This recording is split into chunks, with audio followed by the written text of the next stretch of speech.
vai uzņēmumiem grūtāk saskatīt digitalizācijas iegūmus dēļ savu izmēru un brieduma. Un tā izrauties, skaidrs, ka tieši tāpēc, es domāju, jau daudz gadus ir fokus gan uz eksportu, lai audzētu savu apjomu, gan arī uz ārvalstu investīciju piesaisti, līdz ar kurām parasti nāk sistēmas procesi, kultūra, kurām digitalizācija ir daudz, organiskāka vai klātesošāka. Jāatcerās, ka Latvija ir ļoti maz, gan arī vai visi zina kādu, kas ir strādājis tur vai šur, vai caur vienu zvanu noskaidrot to visu, līdz ar ko viss diezgan ir uz dēlnas.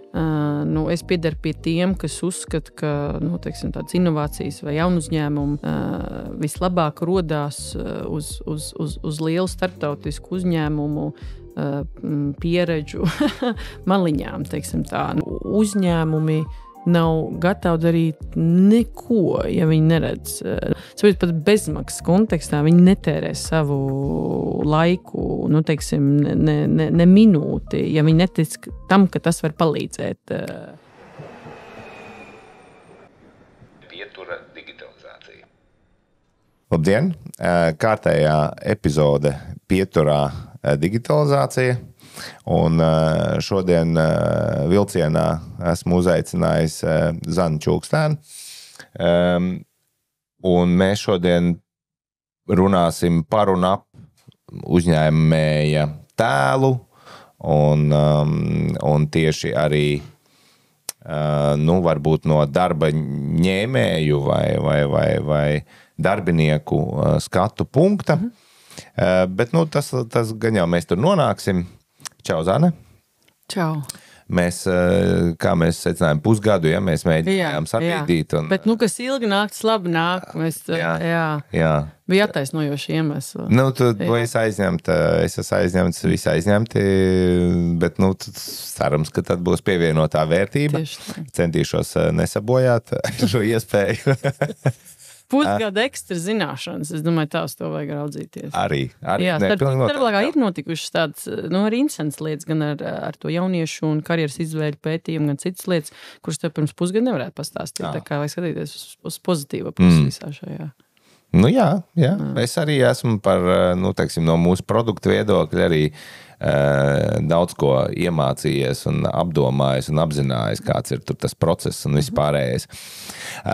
Bet lai nenovirzītos no tradīcijām, es sākšu ar jautājumu, kas pēc tavām domām ir digitalizācija? Tas tāds iesildošais jautājums, nav pareizi, nepareizi atbilžu, vienkārši kā tu to redzi? Tas, kā es to redzu, un skaidrs, ka, teiksim, es primāri ikdienā strādāju, B2B jomā, tad ar uzņēmumiem, man tas saistās ar viņu digitalizāciju, ar manu pašu uzņēmumu digitalizāciju. Tas ir kaut kādu tradicionālu semi-manuālu procesu padarīšanu par, digitāliem, automatizējamākajiem, ātrākiem, produktīvākiem, efektīvākiem. Tas ir tas, kā es skatos uz uzņēmumu digitalizāciju. Bet ja tu kaut ko, kas tiek pierakstīts papīrā vai runāts, ieliec Excelī vai Wordā, tā ir digitalizācija? Droši vien viss ir atkarīgs no tā, kas ir tavs sākuma punkts. Tiem, kas lieto Excel jau 20 cik gadus, tas droši vien vairs jau nesaistīsies ar digitalizāciju. Līdz ar ko droši vien līdzīgi kā ar digitālajām prasmēm, ir kaut kāds bāzes lietas, un tad tur ir, kā saka, range. Tā kā, tur uzņēmumi Latvijā ļoti dažādi. Es domāju, tas galvenais droši vien nevar teikt galvenais. Tā mūsu specifika ir tāda, ka lielākā daļa no uzņēmumiem ir MVU segmentā, SMEs un atbilstoši. Tas izmērs un, kā saka, uzņēmumu briedums tiešām bieži vien, varbūt neattaisno vai uzņēmumiem grūtāk saskatīt digitalizācijas iegūmus dēļ savu izmēru un brieduma un kā no tā izrauties. Skaidrs, ka tieši tāpēc, es domāju, jau daudz gadus ir fokus gan uz eksportu, lai audzētu savu apjomu, gan arī uz ārvalstu investīciju piesaisti, līdz ar kurām parasti nāk sistēmas procesi, kultūra, kurām digitalizācija ir daudz, kā saka, organiskāka vai klātesošāka. Tie tādi anekdotiski stāsti no manas pieredzes, bet es esmu redzējis vairākus mazus uzņēmumus, kurus vai nodibina kāds, kurš ir vadījis lielu uzņēmumu vai atnāk kā vadītājs, un viņiem nav nekāda problēma saredzēt ieguvumus un ieviest digitalizāciju arī 10 vai 15 cilvēku uzņēmumā. Tas vairāk ir tā, tu ļoti precīzi pateikt, tā saredzēšana ieguvumu. Jā, noteikti. Nē, un tas vēl tāds, teiksim tā, šī nav šīs sarunas tēma, bet kontekstā, piemēram, tām pašām inovācijām vai jaunu uzņēmumu rašanās kontekstā, es piederu pie tiem, kas uzskata, ka teiksim, tādas inovācijas vai jaunu uzņēmumu vislabāk rodās uz lielu starptautisku uzņēmumu pieredžu maliņām, teiksim tā. Neba vēl tas pats fintech joma. Liela daļa no viņiem ir lielo Zviedru banku bijušie darbinieki, teiksim tā. Un tā tas ir attīstījies. Teiksim, tādā meža vidū uztaisīt inkubātoru neatkarīgi no tam piešķirtām līdzekļiem, vienkārši nav iespējams. Tas tā nestrādā. Tā kā. Bet tas cits jautājums daudz. Jā. Okay. Man ir otrs iesildošais jautājums. Man vienkārši lasot tavu, CV gluži nē, bet informāciju par tevi, man vienkārši likās interesanti, ka cik daudz tev ir to apvienojumu no dažādām pusēm, no mākslas vadības, un no tā, ka tu esi strādājusi reklāmas aģentūrās un tagad tu veido tēlu. Kā tu esi līdz visam tam tā kā nonākusi? Tu tā kā gāji mākslā un saprati, ka tur naudu nevar nopelnīt vai kā? Nē, tā kā šim stāstam taču arī var būt alternatīvas versijas. Teiksim, viena no šīm versijām ir tāda, ka tur 2 smadzeņu puslodes, arī ģimene, kurā abi vecāki bija dejotāji, bet nekad nenovēlēja man iet šo pašu ceļu, iezīmē divējādas intereses, no kurām es arī skolā, pirmajā ģimnāzijā, man vienlīdz patika gan, kā saka, matemātiskā analīze un vispārējais gan, radošās lietas, līdz ar ko, tu esi, starp divām, kā saka, mīlestībām un divām aizraušanās un īsti nevar izvēlēties. Es arī pēc pirmās ģimnāzijas īstenībā iestājos gan matemātiķos, statistiķos, fizmatos, gan zviedros, un tad arī domā, tā kā vecāki saka, nē, jāiet uz Zviedriem, sadāk nebūs nauda, kas būs matemātikas skolotāji. Un tā, interesanti atskatīties atpakaļ, bet es domāju, ka tās abas intereses man vienmēr ir bijušas, un tad kaut kādos tādos viļņos vai posmos es vairāk pievēršos vienai vai otrai, vai ne? Un es arī vēsturiski centusies uzlikt kaut kādas lietas uz kājām, lai es varētu pievērsties nākamajā posmā, kā saka, tai otrai savai kaislībai, bet kontekstā ar mākslu,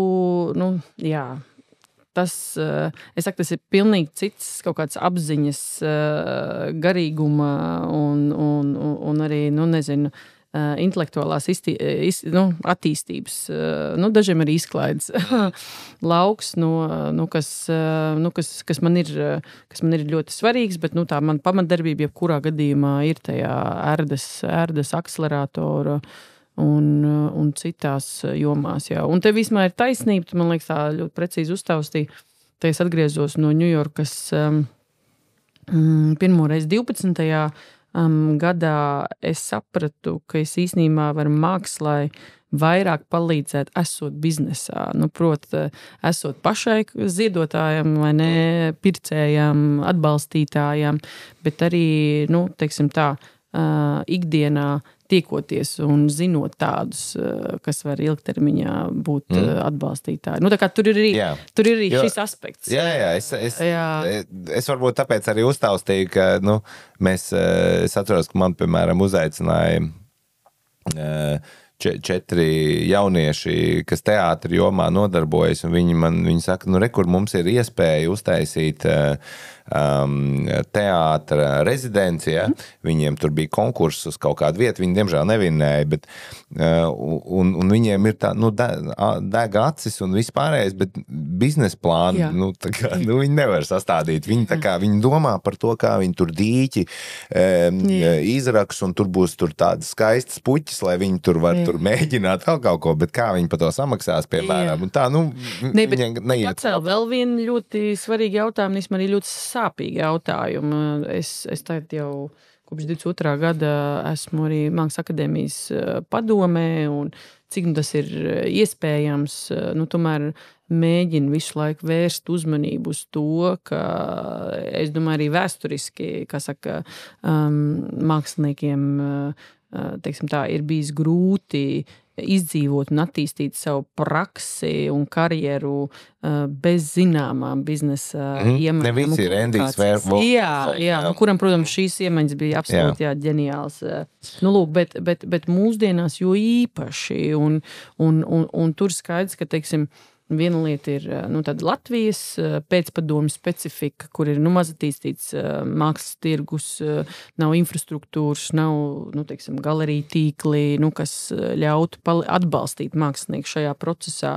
Arī izglītības kontekstā tomēr mēs vēl piedaramies šim pēcpadomju kaut kādā ziņā domāšanas veidam, bet kas ir interesanti, ir tas, ka tas tiešām ir šī pat problēma ir arī Amerikā. Teiksim, lielajās mākslas skolās ir tāda aptauja SNAP liela, viņā piedalās 150 vadošās universitātes Amerikā, kurai ir mākslu un dizainu un citu ar kultūru saistīto priekšmetu, kā saka, grādi, un viņi, ja nemaldos, katru gadu prasa neseniem absolventiem, tad reku saraksts ar prasmēm, tā skaitā tur artistic techniques, vai ne, un tad citas, un tad novērtē, ko tu ieguvi no 100% skalā un kas tev ir vajadzīgs. Tad tu redz, ka tie artistic techniques ieguvi, tur pa 90%, bet vajag pa 60%, savukārt numur 1, ir biznesa prasmes, tālāk digitālās prasmes, networkings, tā ir, viņš ir tajā tas gaps vai tas iztrūkums ir tieši tajā galā, un to saka mākslinieki, to jau nesaka, tādi kā mēs, kas skatās no malas, vai ne, viņi paši saprot, absolvējot, kad ir problēma. Bet, viens, ko es gribēju teikt, kad Latvijā, es domāju, tas ir ļoti, ļoti izteikts, bet, nevajag sev bērt arī, kā saka, uz galvas tos smilts, protams, tas ir tāds diezgan globāls, acīm redzot, fenomens, un daudz augstskolas sāk par to vairāk runāt, un domāt, tā kā redzēsim. Es tev klausoties aizdomājos par to, ka patiesībā jau, ja tu paņem, nezinu, tur meža ekspertu, viņš jau tāds pats mākslinieks, ļoti filozofiskā veidā skatoties, viņš jau tāds pats mākslinieks ir, viņš tikai ar to mežu viņam patīk, un viņš strādā, un viņš zina, kā tur kokam jāaug, un ko viņam vajag, vai ventilācijas sistēmu uzstādītājs, viņš ar tāds pats mākslinieks vien ir, tikai savā jomā.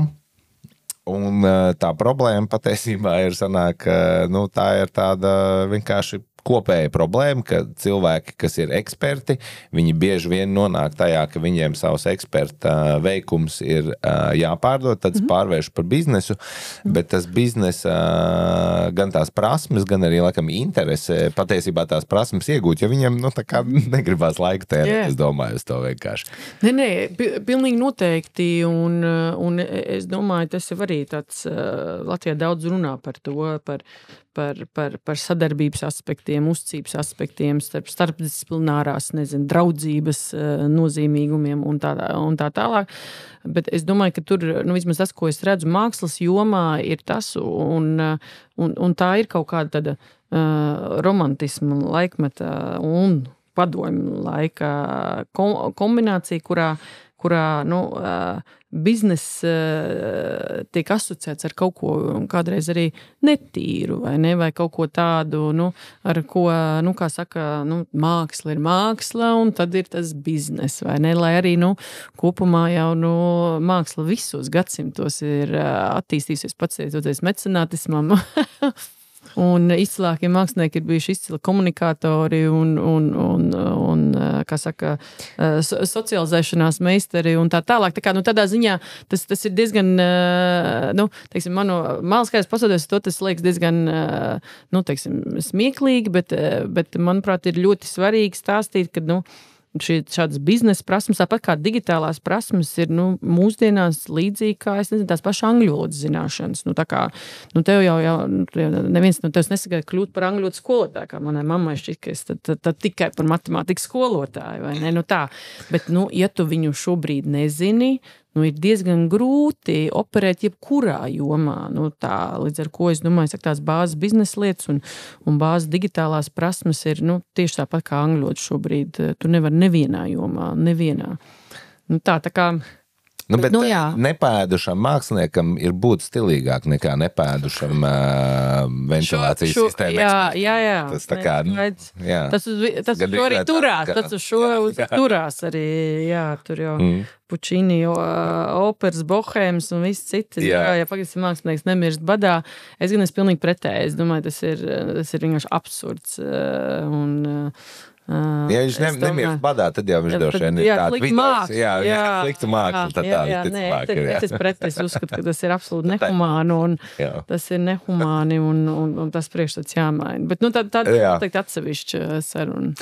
Labi, bet pievēršoties, es vēl vien pieminēšu, man bija tāds pasniedzējs Buls, kurš teica, kā ko darīt ar matemātiķu izglītību.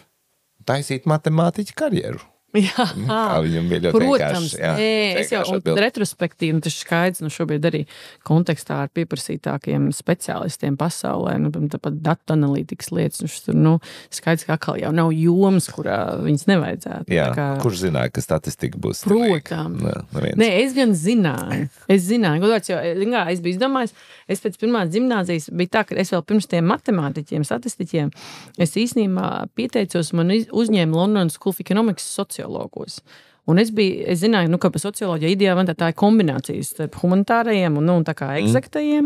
Bet mēs vēl nebijām Eiropas Savienība. Tā kā tās summas bija vienkārši seriāls. Tur skaidrs, ka tas nesnāk. Tad bija izdomājis tā, ka es ielikšu to bāzi, kas ir statistika, matemātikas statistiķis, un pēc tam iešu tālāk uz sociologiem tā kā maģistrūrā, kas ir kā interesanti, jo īstenībā kaut kādā dīvainā veidā tas ir tieši tas, ko es daru ikdienā. Mēs strādājām HR jomā un darbdevēja tēla jomā ļoti daudz ar datiem, bet, kā saka, ar fokusu uz sociālām zinībām vai to, par ko tas liecina attiecībā par to, ko cilvēki domā vai dara. Tā kā nekad nevar zināt, kaut kā tas viss tomēr varbūt beigās saslēdzās. Tipa cilvēki vispārībā, kas var peldēt starp vairākām sfērām, tie beigās ir visvajadzīgākie, jo viņi var tos ekspertus, vai māksliniekus, vai ventilācijas sistēmu ekspertus, viņi var savienot kopā savā starpā un veikt to sintezēšanas darbu, kas ir cross-pollination saucamo, Tas, un es domāju, vēl jau vairāk, teiksim, tādā AI laikmetā, kur runā ļoti daudz par creative generalists, kur tu vari katrā ziņā tās savas funkcijas jebkurā jomā augmentēt, specializētās zināšanas iegūt un tā tālāk. Bet, redzēt, laiks rādīs, jo ar visu to, tas ir, atgriežoties pie pirmās tēzes, tas ir volume vai apjoma jautājums.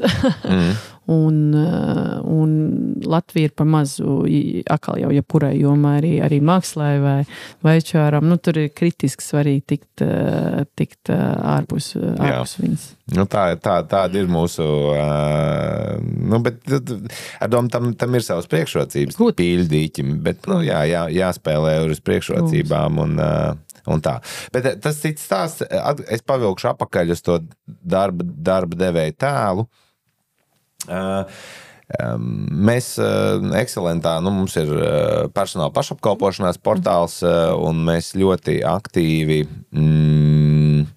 mēģinam parādīt mūsu klientiem un potenciāliem klientiem, ka ir pievienotā vērtība tajā visā personāla digitalizācijas procesā, jo, tas tieši tajā MVU, tas, dabīgi ir, mēs tur rēķinus, labi, tos manuāli neviens netējas, arī Excelī nē, un varbūt ievieš cost pocket, lai čeku skanētu un tā, bet par tiem darbiniekiem tur rīkojumi, iesniegumi,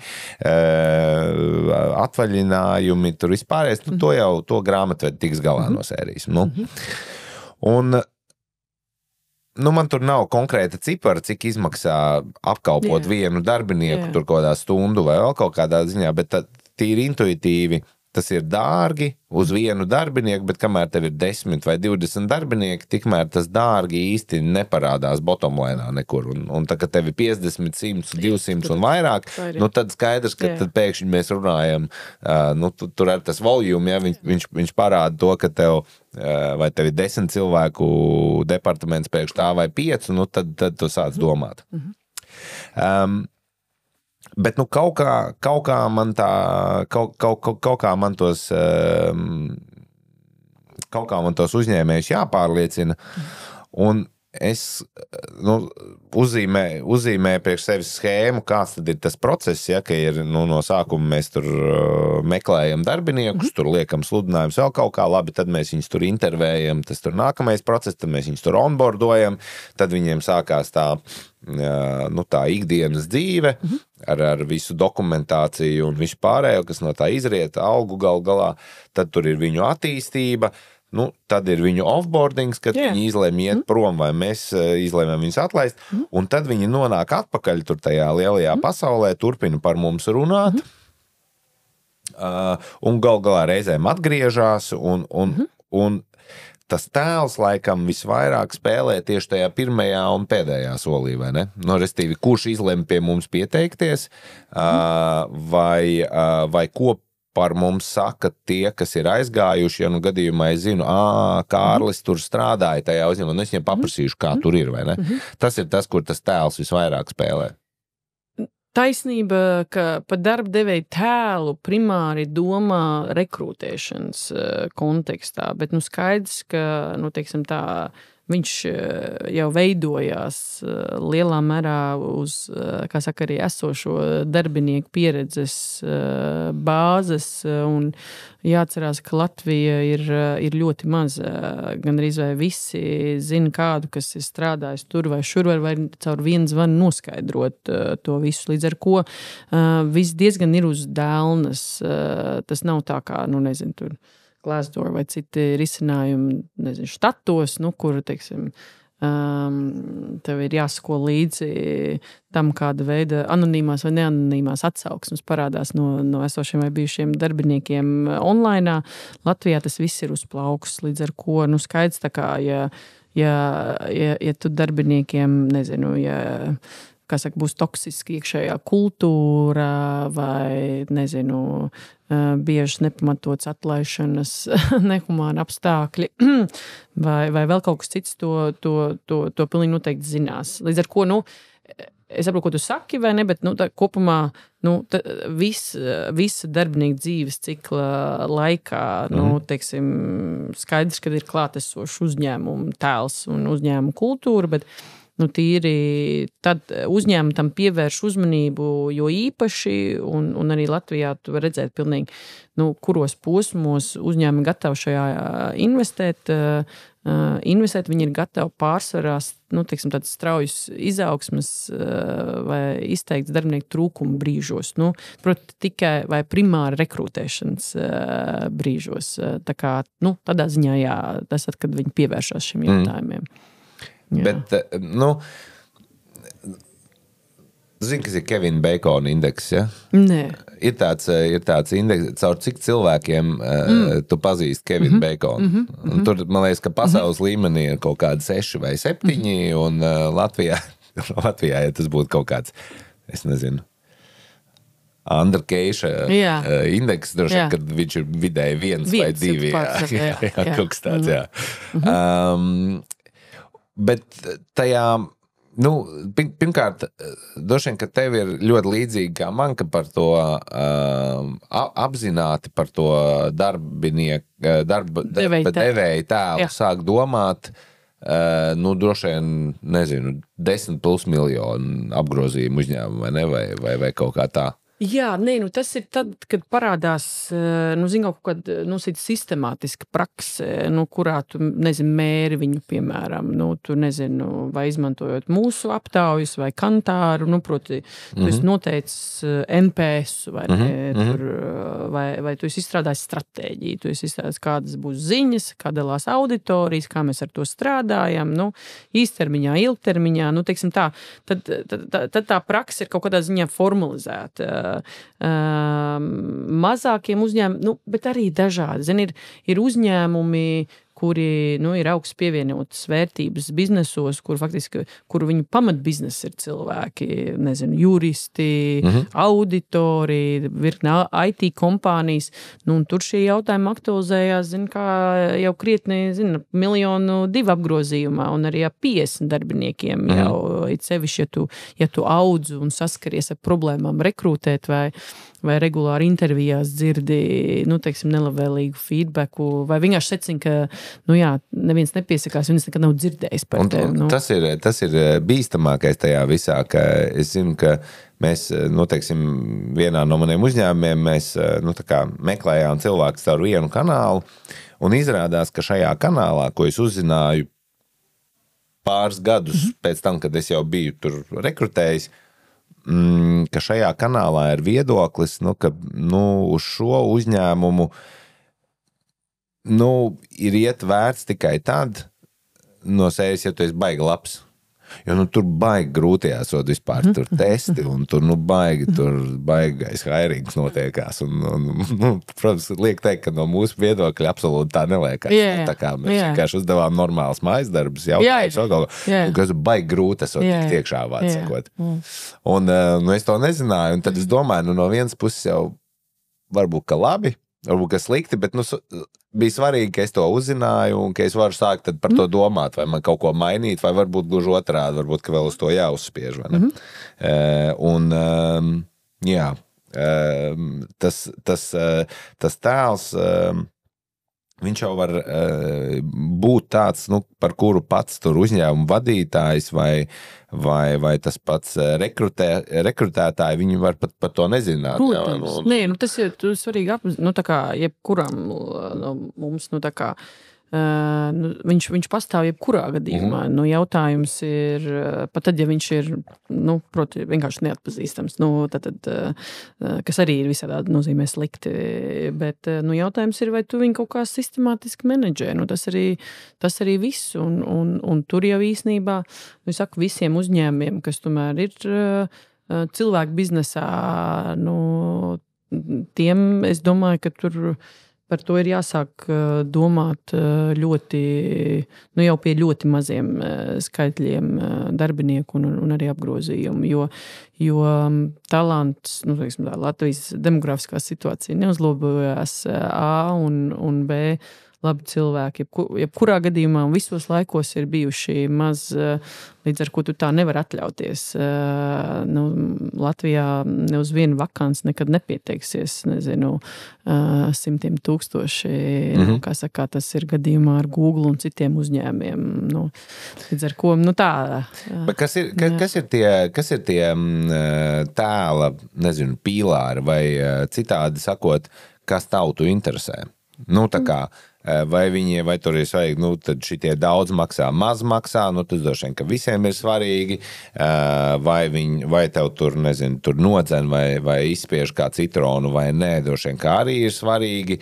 Nu, vai, nu, kas ir tas, kas Latvijā ir man būtu jāpaskatās pēdējie dati. Mēs tādus, nu, kaut kādu regularitāti reizi 3 mēnešos taisam sadarbībā ar Norstatu.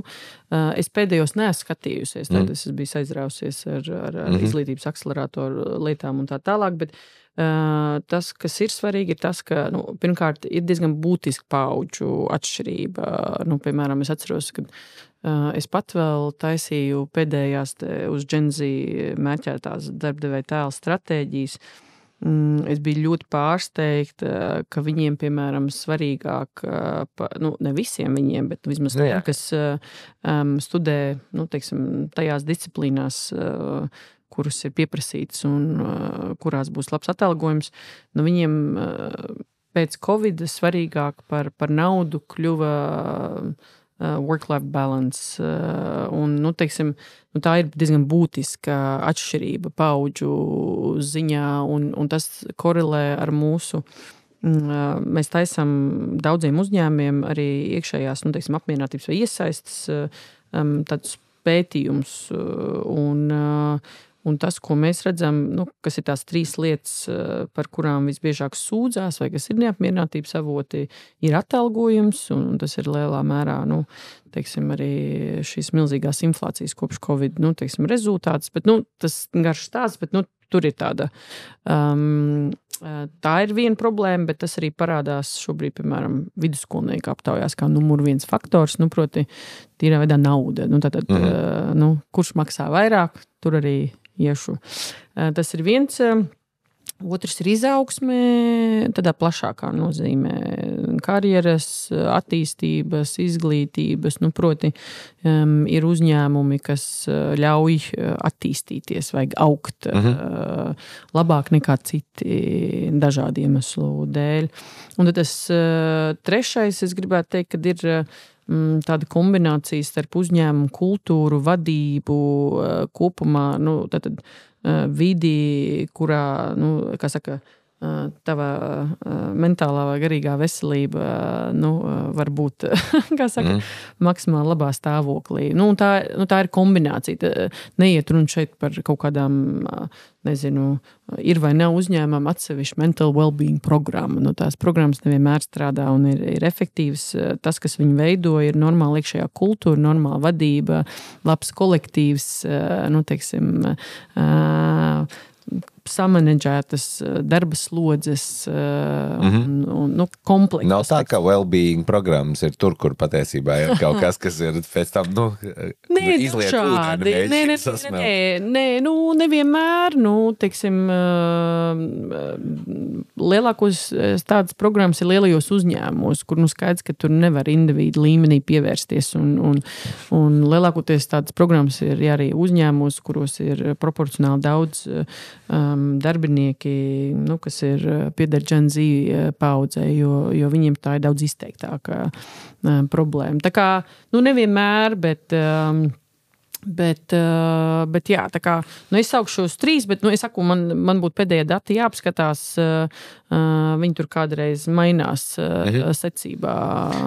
Bet kā ir, nu, tas, kas mani, protams, tajā visā interesē, vai kaut kur, kaut kādā veidā parādās jautājums par,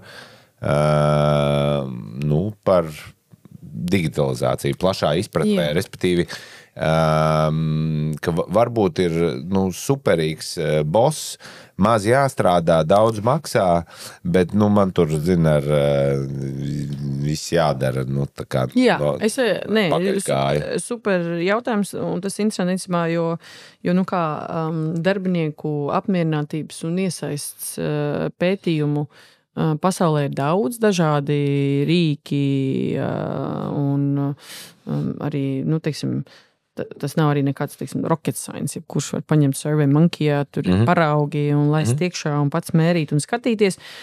Tas, ko ērti izdarīt tagad jau pirms, nemaldos, 3 gadiem, mēs paņēmām, mūsuprāt, tāda šobrīd ievērojamākā HR ne tikai teorētiķi, bet praktiķa Bersina, teiksim, pētījums un atzinums par HR attīstību un uztaisījām savu apmierinātības vai iesaists, precīzāk, pētījumu, ko mēs saucam par Employee Experience Index. Tā kā mēs fokusējamies uz darbinieka pieredzi uzņēmuma iekšienē.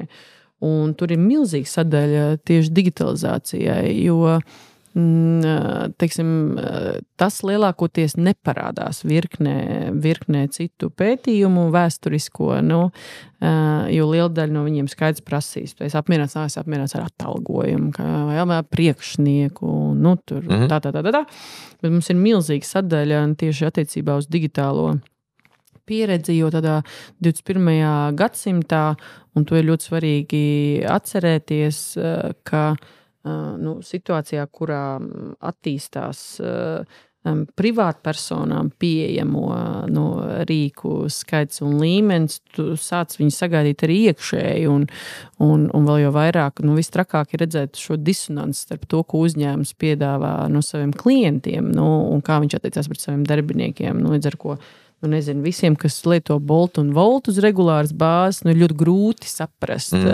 kāpēc tev ir kaut kas jāraksta Wordā, jāparaksta ar e-parakstu, jāsūta kaut kur, jāpārliecinās, ka kāds kaut ko ir saņēmis, tad vēl kaut kā, proti, tur ir tāda milzīga disonance, līdz ar ko, mēs tieši ērda šim ļoti pievēršam uzmanību un arī vēršam mūsu klientu uzmanību. Jāatzīst gan, ka lielākā daļa no mūsu uzņēmumiem ir tie, kas, viņi ir lieli vai salīdzinoši advancēti, pat ja nav lieli, un viņiem ir dažāda veida rīki, un par to tiek piedomāts.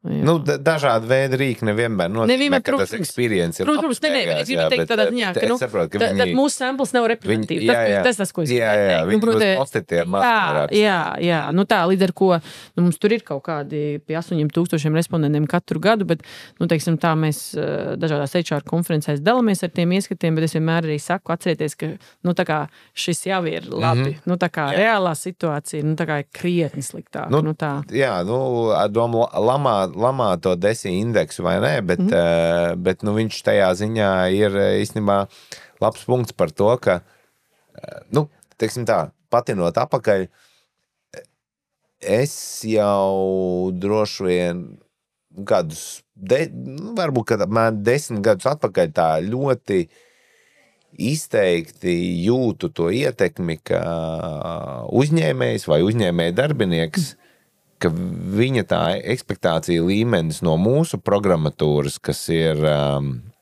droši vien 2 kārtas sarežģītāka par, ne jau, protams, par Boltu vai Voltu kā kopumu, bet to, kad to pakalpojumu, ko es saņem, bet viņš sagaida tieši to pašu, ka it just works. Un tas ir baigais izaicinājums, Viņš ne tikai sagaida, ka tas works, viņi arī sagaida, ka konfetī nobirst. Tur jau ir, tur ir viss, tu gribi, lai tas ir vizuāli skaisti, tu gribi, lai tur ir kaut kādi, nudging efekti vai kaut kas vēl, un tā kā, es neapskaužu šīs jums pārstāvis, un arī esmu redzējusi virkni gadījumu, kur, teiksim, izvēlās risinājumus, kas varbūt nav gan attīstīti un tā tālāk, un tad darbinieki sabotē viņu visādos veidos, vai negrib izmantot. Tā kā tur jau vēl streiks. Jā, tur ir vēl cita veida, pat tad, kad uzņēmuma vadītājs ir saņēmies, vai ne? Tā kā, tas... Bet un tā otra doma, kas man ienāca prātā, viena ir, un ka to vēl jāsaliek kopā, ir ar to, ka Latvija patiesībā DESI indeksā turas kaut kādā vidū, tikai tāpēc, ka patiesībā mūsu valsts līmeņa pakalpojumi diezgan labā līmenī, un tad tam spiedienam vajadzētu būt milzīgam, jo tad tie cilvēki, it kā vajadzētu būt, ka viņi piedzīvo gan valsts līmenī, gan savā privātajā līmenī to labāku pieredzi, un viņiem baigi vajadzētu spiest uz to darba vidi. Man liekas, ka nemazam arī tā nespiež. MVU, es domāju, ka tas ir stāsts par vidējo Latvijas uzņēmumu izmēru un briedumu. Kamēr neradīsies vairāk, es saku, lielo eksportējošu uzņēmumu grūti iedomāties, ka varēs piespiest maziņos. Bet vai tas nav arī paudžu jautājums? Kur iedomājamies, ka mēs tagad ieviešam uzņēmumā, lūk, tur personāla pašapkalpošanās sistēmu. Mēs varam pieņemt, ka kaut kāda tur Gen Z vai pat vēl jaunāk saka super, baigi labi, man nevienu nav jārunā. Jā. Es piesakos atvaļināt, man nevienu nav jārunā. Sapnis. Un tajā pašā laikā tur kāds boomeris, kas tur ir, viņš saka, bet kā es gribu aiziet pie grāmatvedes, pasūdzēties, cik man sen nav bijis atvaļinājumu, un tad viņi var man iedos kaut ko vairāk vai vēl kaut kā. Un tas pārāvums ir mega liels starp interneta paudzēm un visiem, kas nav pirms tam. Un kā to visu arī no tēla viedokļa sabalansēt. Jā. Jo neviens līdz galam nebūs apmierināts, un kad beigās nesanāk vēl sliktāk. Tas man nebūs viegls atbildi. Bet pārdomas, ne jau atbildes, pārdomas par to, kā to labāk darīt, lai tās dažādās paudzes un viņu ekspektācijas kaut kā balansētu. Jā. Es domāju, ka pakāpeniski, tur, nezinu, man liekas, ka, līdzīgi kā Igaunija tikko palaidusi sadarbībā ar OpenAI, viņi tad pārliek visus, kā saka, Igaunijas izglītības sistēmas materiālus OpenAI un mēģina galvenais ievilkt skolotājs visā tajā, bet, tu jau, cilvēks jau, ja viņš redz jēgu no kaut kā, ja tas nav pārāk sarežģīti, viņam ir gatavi, to darīt. Līdz ar ko, soli pa solim ejot, es domāju, arī 80-gadīgi cilvēki ir gatavi mācīties, ja tu viņiem, kaut kādā veidā pareizi onboardo attiecīgo paudzi, saprotot, ka nevajag varbūt 50 funkcijas un katrā ar 6 dažādiem soļiem, bet, ja tev var soli pa solim, kā Rimī kasiers, viss lieto kases aparātu, skanē, viss ir iemācījušās tiek galā, tā, līdz ar ko, ir skaidrs, ka, tās arī ir kaut kādas, tomēr digitālās tehnoloģijas, protams, es domāju, ka tā kā tas stāsts ir par to, ka, ar vienu paudzi ātrāk, ar vienu lēnāk, bet es domāju, ka tas ir izdarāms un visiem jādara jebkurā gadījumā.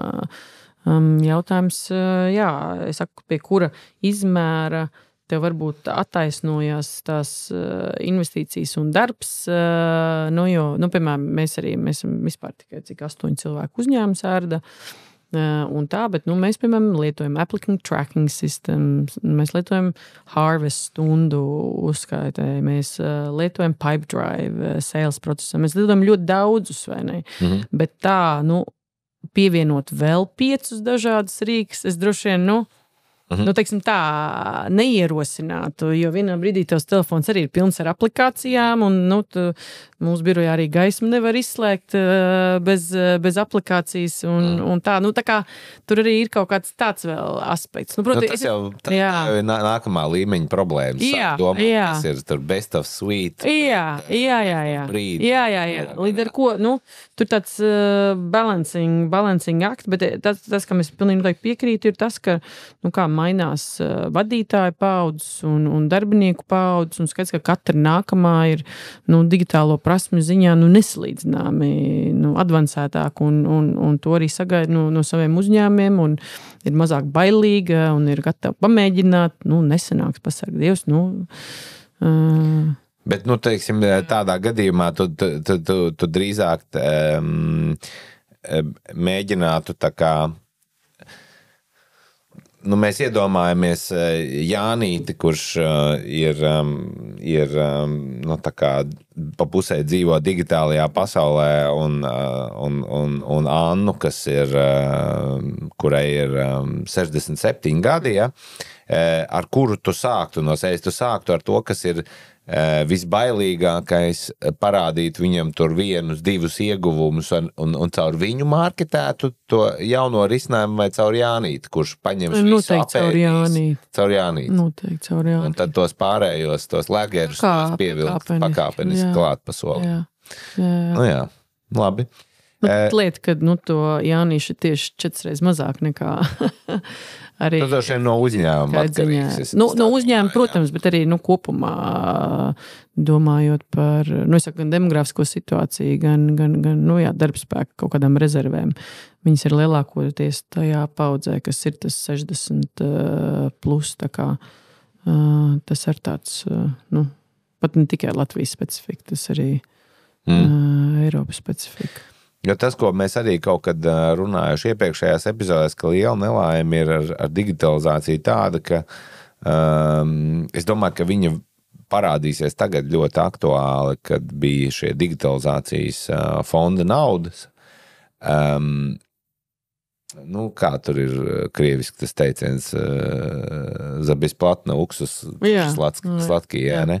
Un ka ļoti daudz būs ieviesuši visādus rīkus, bet viņi, nu, tā kā viņus neizmantos vai turpat vai neizmantos, tāpēc, ka vēl pie tam pa brīvu būs bijis, un, nu, labi, nu, ieviesām, nu, vieglāk ir neizmantot, nu, vieglāk ir darīt tā, kā mēs esam darījuši, nekā tagad mainīties un domāt kaut ko, un tā būs liela nelaime, es tā domāju.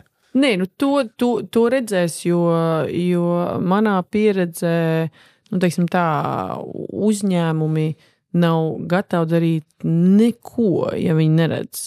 Nu, teiksim tā, saprot, pat bezmaksas kontekstā viņi netērē savu laiku, nu, teiksim, ne minūti, ja viņi netic tam, ka tas var palīdzēt.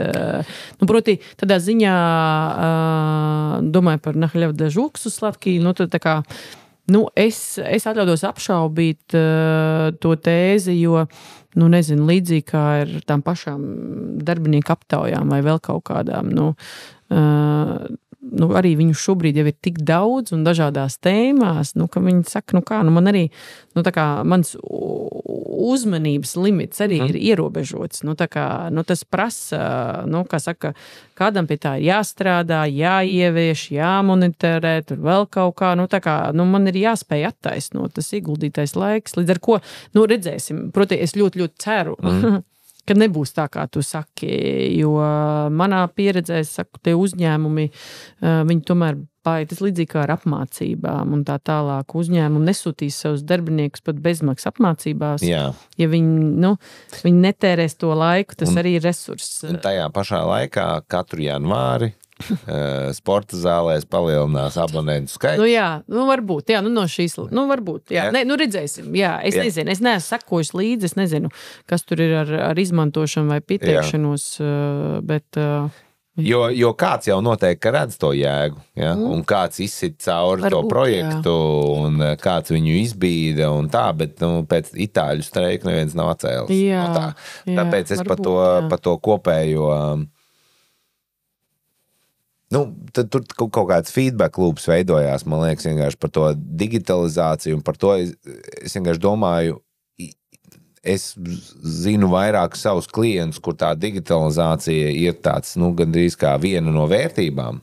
Ka mēs ar muļķībām te nenodarbojamies, ja kaut ko automatizē, ja kaut kas ir muļķības, tad mēs to automatizējam, tam līdzīgi. Un ka viņi bieži vien, tas, ko es redzu, ka viņi pēc tam turpina piesaistīt arī tāda veida cilvēkus, un tur veidojās tas pozitīvais feedback loops, kur pretī otrādi, ja ir uzņēmums, kur tā nav vērtība, tad tu pēc tam tu vari tur jebkādus rīkus viņiem dot, vienalga visu apēdīs. Tam es piekrītu, un nākamos cilvēkus pieņems darbā sev līdzīgus, un tad tas tāds... Tā varētu būt, tam es piekrītu. Purvas tāds, Tam es piekrītu. Ļoti daudz atkarīgs no vadības. Bet kā, teiksim, no personāla vadības, kas ir tie rīki, kas tavuprāt ir, lūk, tādam MVU, par kuriem būtu primāri jādomā? Vai tas ir tur AI aģents CV analītikā? Latvijā diez vai, jo tur nevienu reizi tev nepieteiksies tik daudz aplikantu, ka tev tur būtu vērts tur priekš tā rīka, ko ieviest. Ja? Uz ko būtu vērts, kas būtu pirmais, ko personāla vadībā ieviest? Vai tas ir kaut kāds engagement mērītājs, bet to reizi gadā parasti veids? Vai tas ir tur 360 grādu review, bet to arī vienreiz gadā dara. Kas ir tas, ar ko sāk? Kā arī baigi dažādi. Zin kā, mēs vēsturiski esam strādājuši primāri tā darbdevēja tēla jomā. Līdz ar ko mēs arī esam, protams, biased uz šo visu. Mēs, piemēram, uzņēmā, kurā strādā zem 10 cilvēkiem, esam vienmēr izmantojuši applicant tracking sistēmu. Mēs strādājam ar tādu zviedru Team Tailor.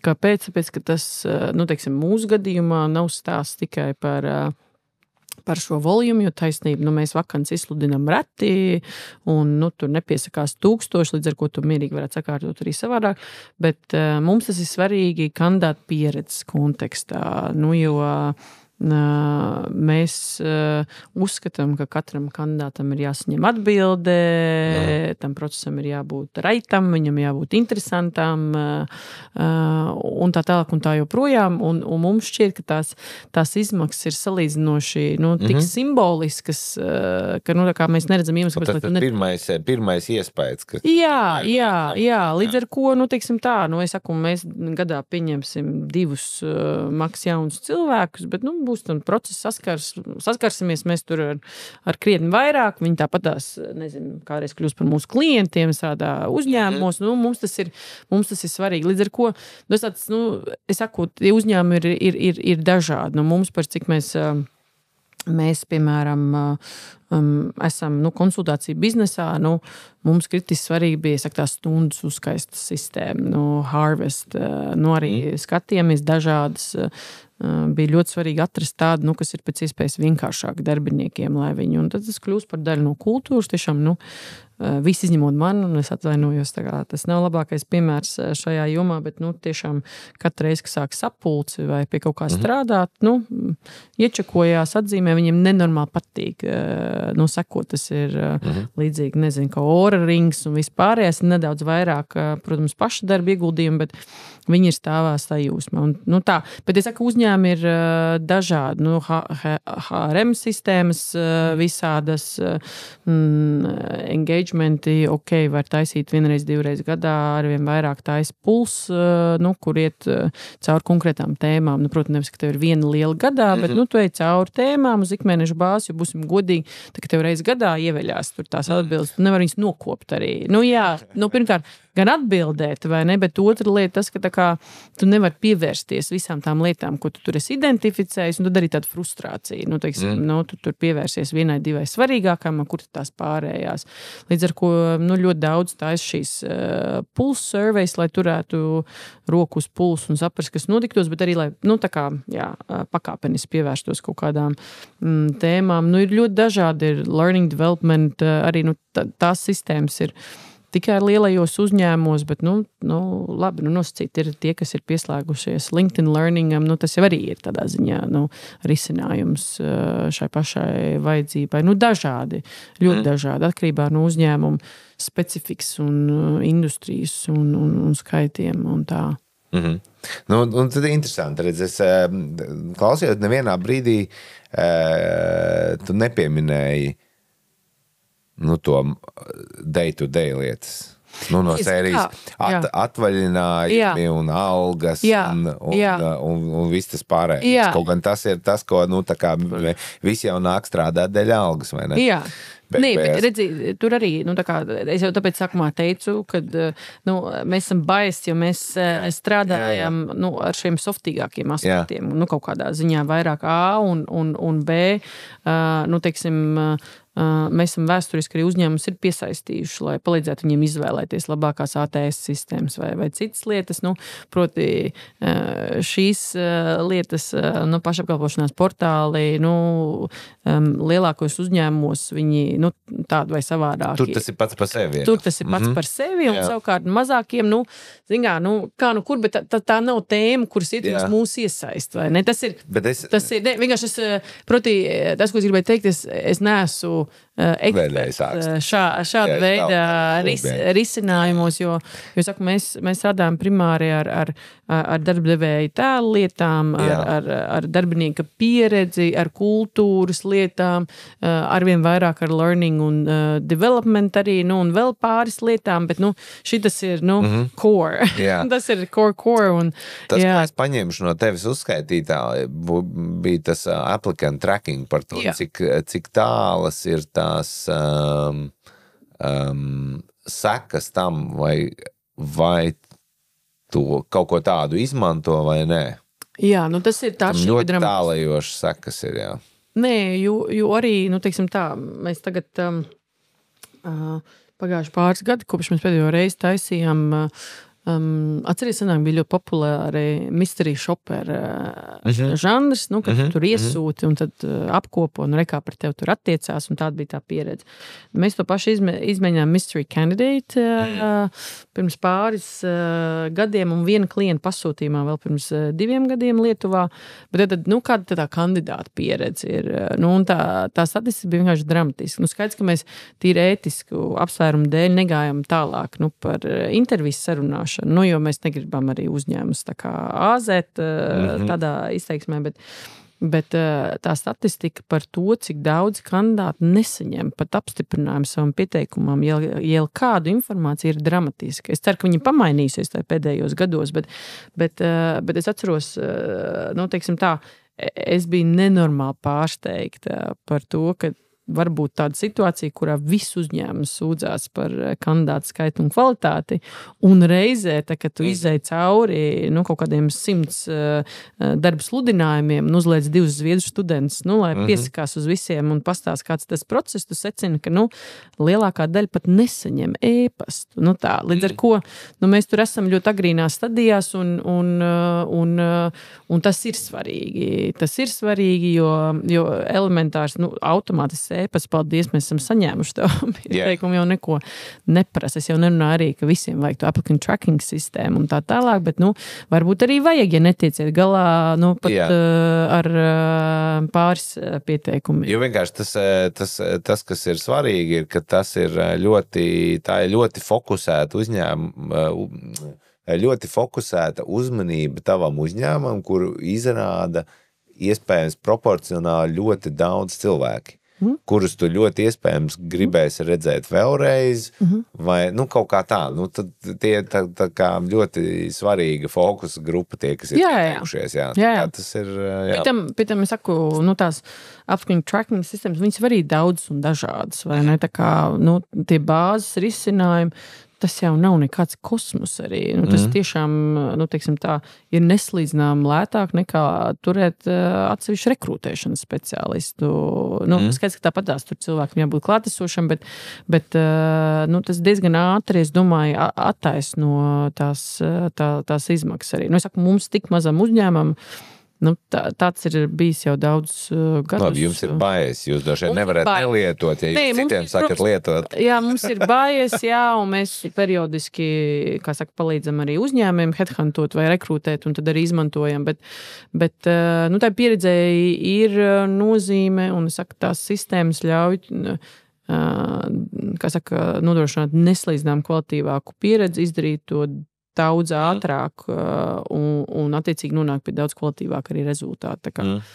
Tas, nu, jebkurā gadījumā, jā, kad tas ir tā kā par tēlu domājot, ka vienam uzņēmējam ir jādomā ne tikai par to, kādu viņš tēlu rada klientiem un iekšā darbiniekiem, bet arī potenciāliem darbiniekiem, tā ir tāda trešā fronte, kas atverās patiesībā. Protams, ko es tā nebiju iedomājies. Jā. Nē, protams. Nu, jūs sakat, Latvija maza, viņi visi ir tā potenciālie klienti, tikpat labi partneri un dienas beigās arī, nu, teiksim, arī darbinieki nākotnē, kur var arī nepieteikties vairāk vai atteikties, ja tu nāc pie viņiem pēc kādu 2. Par potenciāliem klientiem un darbiniekiem runājot, vēl viena tāda sfēra, kur par to tā kā nāks domāt, ir izglītība. Nu, tagad notiek ēndienas, jā? Jā, viņas sākās. Nē, viņas sāksies. Nu, reklāma ir visur, es domāju. Jā, bet man liekas, ka aprīlī viņas sāksies. Nu, varbūt, jā. Un mēs ar Jānu Krievānu runājam par to, kāpēc uzņēmumam piedalīties un tā, jo tas ir ļoti līdzīgi. Tas ir arī tēla veidošana nākotnes. Varbūt, ka tie būs tie, kas tad pieteiksies pie tevis darbā. Un nezinu, tad uzņēmumi reizēm iet tur uz kaut kādā, mēs vismaz ejam tur uz vieslekcijām, kaut kādās augstākajās izglītības iestādēs un tā. Tas jautājums ir tāds, varbūt pat muļķīgs, ja, bet vai ir savādāk, es viņu nevaru pajautāt, vai ir kaut kādas tādas, tendences izglītībā, kuras, par kurām uzņēmumiem būtu kaut kā jādomā, vai to, kur cilvēki iet, vai varbūt, kur viņiem ir jāpalīdz iet, vai ko, teiksim, jaunieši, mēs kā aizskārām to, ja, to tendenci, ka jo jaunāka paudze, jo viņi vairāk domā par to. Es sažos, man kādreiz viena draudzene, kas strādāja labi, neminēšu nosaukumu, bet vienā lielajā aģentūrā, ja? Viņa teica, ka viņai atnāca dizaineris, ja nemaldos, kurš tā, kad viņam prasīja par to, cik viņš grib algu, viņš teica, viņš sāka rēķināt no tā, cik maksā viņa brīvais laiks. Ka viņam tā domāšana ir, ka viņš pārdod savu brīvo laiku darba devējiem. Kas, principā, ir pareizi, manuprāt. Un jo jaunāka paudze, jo viņi vairāk apmēram tādā veidā domā par to. Kas vēl ir tas, par ko būtu jādomā? Kaut kā tā. Tas ir ļoti plašs jautājums. Es varbūt pieskaršos pavisam ātri tikai 3 galveniem punktiem. Tas viens punkts ir tāds, ka, ja mēs skatāmies pat uz vidējā termiņa ekonomikas prognozēm, kas nāk no ekonomikas ministrijas, ir skaidrs, ka mums vajag vairāk jauniešu gan augstākajā izglītībā, gan proftehniskajā izglītībā. Proti, mums ir situācija, kurā šobrīd pēdējie dati ir, ja nemaldos, pa 23. gadu. Mums ir šie 27,000, tā saucamie NEET, Neither in Employment, Education or Training. Atkal jau varam diskutēt, nav precīzi, kā saka, varētu būt, ka daļa no viņiem ir pelēkajā segmentā, varbūt daļa strādā remotely, varbūt daļa vēl kaut kur citur studē, varbūt tā reālā situācija nav tik slikta, kā izskatās, vai ne? Bet jebkurā gadījumā tātad pirmā cīņa ir par to, lai viņi vispār kaut ko dara. Un tā nav maza cīņa. Teiksim tā, mēs esam tādu vai sadāk iemeslu dēļ uzaudzējuši jau paudzi, kur labklājības, pieauguši labklājības apstākļos var atļauties arī nedarīt neko. Vai, piemēram, 4 reizes uzsākt mācības un pamest viņas, vai domāt un tā tālāk. Tā kā pirmā cīņa ir par to, lai viņi vispār kaut ko dara, teiksim, tādā karjeras kontekstā, tādas vai savādākas. Es pat nerunāju kādas. Lūk. Tā otrā cīņa ir par to, lai viņi situācijā, kurā viņi tomēr ir apņēmības pilni, tad mācīties vienalga vai tehnikumā vai teiksim, augstskolā un var jau arī iet strādāt pa taisnu, tādā ziņā nav problēma, lai viņi tomēr iet tajās jomās, kurās ir kaut kāda nākotne, jo mēs arī redzam šajās prognozēs, un tas īsmā jau ir entos gadus, ka mums ir pārpalikums humanitārajās nozarēs un izteikts iztrūkums eksaktajās un tehniskajās īstenībās. Bet tas visā, visā pasaulē attiecīgi Jā, visā attiecīgi pasaulē. Tā kā pirmā cīņa panāk viņi vispār, tā kā saprot, ka viņiem kaut kas ir jādara un nepaliek savu vecāku dīvānu. Otrs ir, lai viņi tomēr izvēlās tās jomas, teiksim, ar kurām saistās kaut kāda, teiksim, nākotne. Un tad, manuprāt, tā trešā cīņa, teiksim, šīs sarunas ietveros ir tomēr tā, lai viņi pēc iespējas ātrāk sāk iegūt kaut kādu līdzīgi kā ar šo dizaineru, varbūt savādāk paskatoties šo situāciju, bet jebkurā gadījumā, lai viņi pēc iespējas ātrāk sāk iegūt kaut kādu praktisku izpratni par darba tirgu.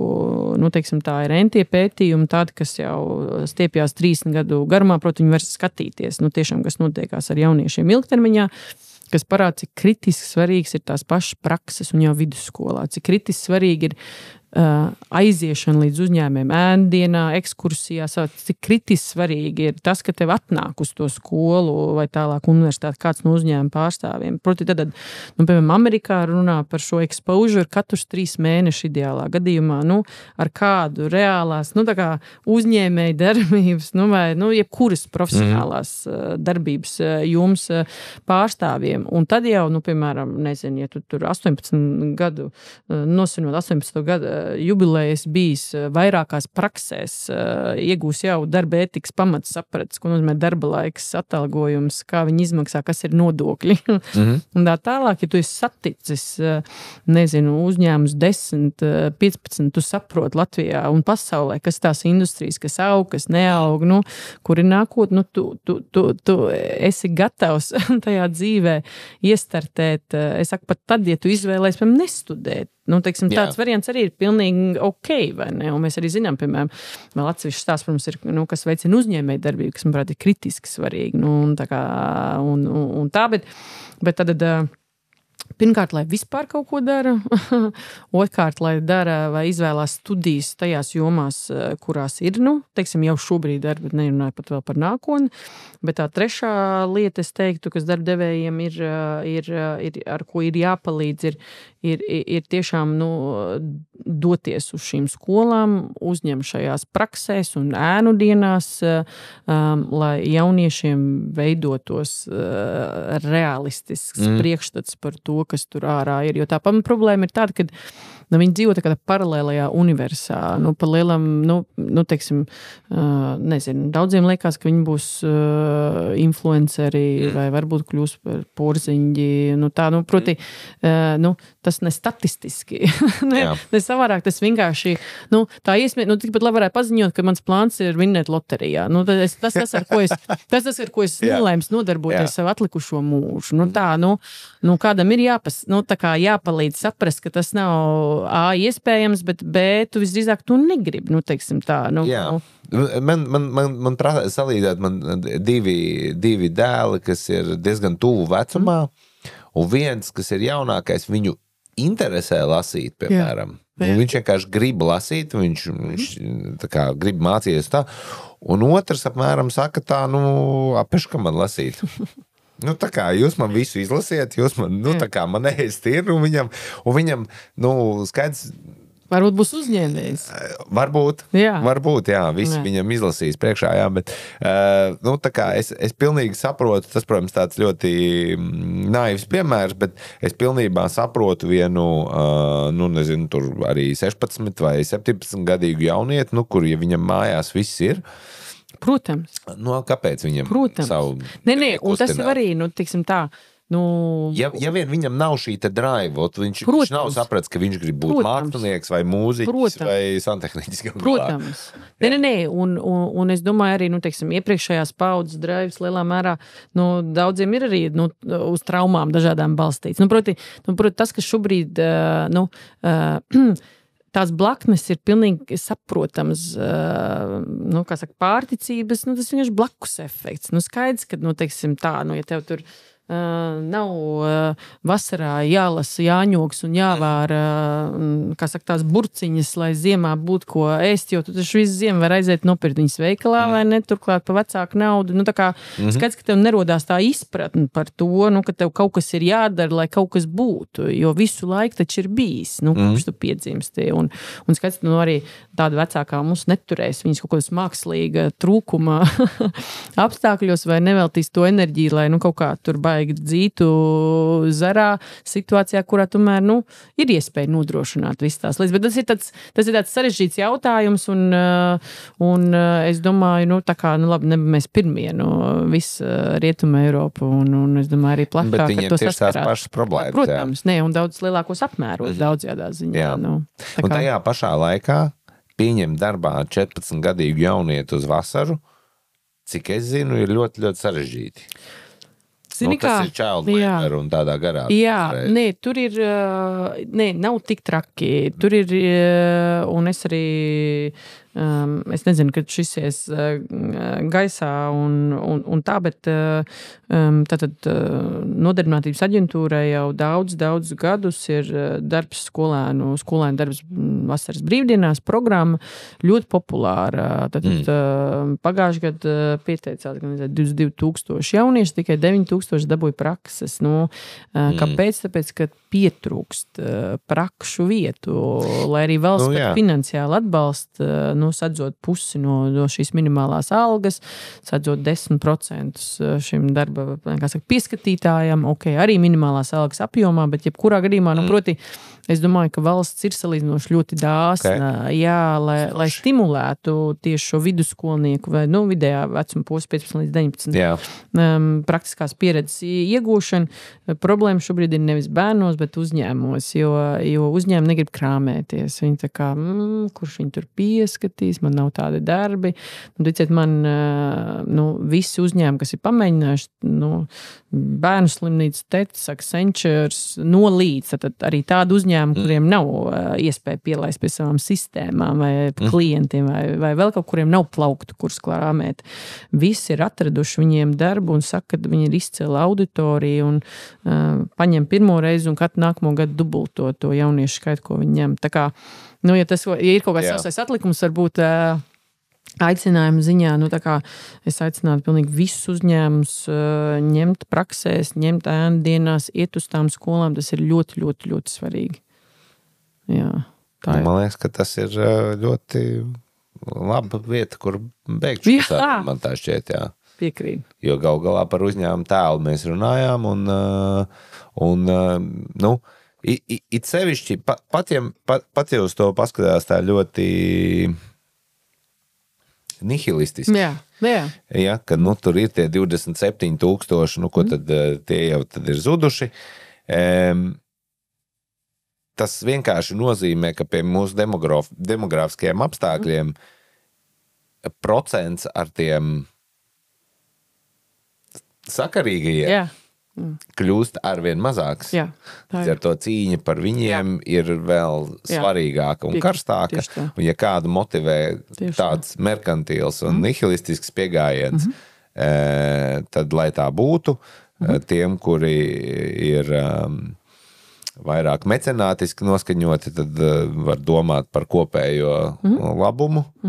Un tādā veidā uz to skatīties un cerams, ka tad katram pieeja atradīsies, ja mērķis gal galā būs viens. Ļoti labi. Paldies, Zana. Paldies. Kā atradi šo laiku tomēr. Šī ir Pietur digitalizācija. Viss par un ap digitalizāciju biznesā, dažādās industrijās un nozarēs. Ja negrib palaist garām Arī turpmākās epizodes piesako mums visās populārākajās straumēšanas vietās – YouTube, Spotify, Apple Podcast un gan jau, ka vēl kaut kur citur. Paldies un tiekamies nākamajā epizodē.